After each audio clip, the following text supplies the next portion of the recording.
Hey, how's it going? So I wanted to talk about Germanium Fuzz pedals.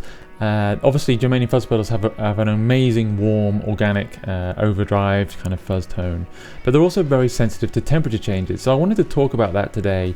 If your fuzz pedal does not have a bias control on it, you'll notice as the temperature changes, sometimes the fuzz will sound great, sometimes it won't sound great, and you'll hear the tone change. So a lot of builders put a bias control on the outside. This allows you to compensate for the temperature changes and still set the transistors so they sound perfect for that temperature. So you'll notice the cooler the weather gets, the higher you'll be able to set the bias, and as it gets warmer, you'll have to set the bias lower and lower. And there will come a point where the weather just gets too hot to get a good bias setting on a Germanium fuzz pedal. With any Germanium fuzz pedal, when it gets really warm, the best setting is just turn the bias all the way down. And obviously when that temperature gets above something, 80 or 82, it can just get too warm for these transistors to sound good. And that's really the same with any Germanium fuzz pedal. So if you're like this one, it has a bias light on it.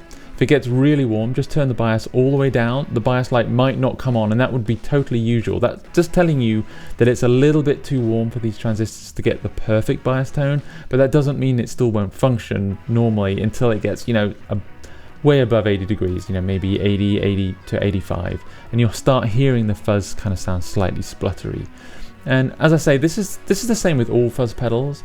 There's a lot of stories of guitar players putting fuzz pedals in the fridge or freezer before a show, especially an outdoor show where the sun's hitting it, and that'll keep the fuzz pedal working for quite a while.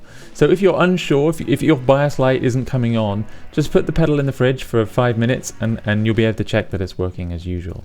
So if your fuzz pedal does not have a bias light on it telling you when the bias is correct, the best way to set that by ear is if the bias is too low, you'll hear it start getting slightly gated. If it's too high, it'll start sounding slightly spluttery. So it's that middle position which will give you the perfect fuzz tone. Great, thanks so much for watching. Please let me know in the comments if you have any questions. Have a great day. Bye.